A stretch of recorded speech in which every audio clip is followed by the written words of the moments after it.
নমস্কার, কেমন আছেন আপনারা? আশা করি আপনারা সকলেই খুব ভালো আছেন আর আমি অনেক ভালো আছি।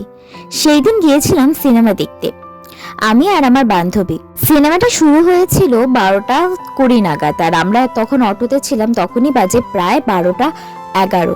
আমি তো প্রচুর টেনশনে ছিলাম যে সিনেমাটা আদৌ অ্যাটেন্ড করতে পারবো কিনা ঠিক টাইমে। অ্যাকচুয়ালি করে উঠতে পারিনি, কিছুটা টাইম আমরা লেট করেই ঢুকেছিলাম। যাই হোক, সিনেমার সামনে চলে এলাম। এটা হচ্ছে পূর্তি, যেটা মোল্ডার গেটে অবস্থিত।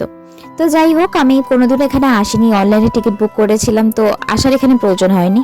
তো এখানে কাকুকে জিজ্ঞাসা করলাম সিনেমা হলটা কোথায়, তো কাকু বললো ওটা সেকেন্ড ফ্লোরে। তো সোজা ঢুকে পড়লাম। এবার আপনাদের আসল কথাটা বলি। ছোটবেলায় একটা অ্যাড দেখতাম, আপনারাও হয়তো দেখেছেন, পপকর্নের অ্যাড। सिनेमा हॉल मेरे पापा का होता।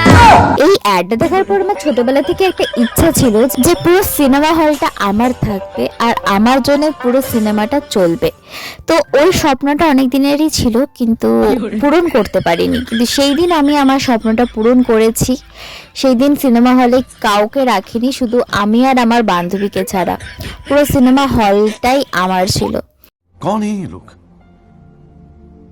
कहां से आते हैं ये? যাই হোক, সেই দিন গিয়েছিলাম ছাবা দেখতে, একদম পার্সোনালি, কাউকে রাখিনি, শুধুমাত্র আমি আর আমার বান্ধবী। বেশ ভালো লাগছিল, পুরো একদম নিজের নিজের ফিল হচ্ছিল।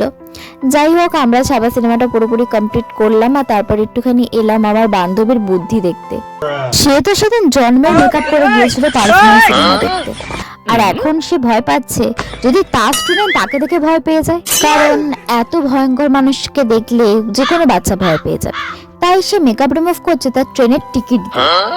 আপনারা জানাবেন যে আপনাদের মাথায় যদি এত বুদ্ধি থাকতো, তাও আপনারা কি এখানে থাকতেন না নাসাতে যেতেন? যাই হোক, চলো, অনেকটা ঘোরাঘুরি হলো, এবার যাই বাড়ির দিকে। তো আমরা বাড়ি যাওয়ার পথে খেয়ে নিয়েছিলাম বিরিয়ানি, আর বিরিয়ানির জন্য আমাদেরকে অনেকক্ষণ ওয়েট করতে হয়েছিল, কারণ বিরিয়ানির দোকানটা আমাদের পার্সোনাল ছিল না।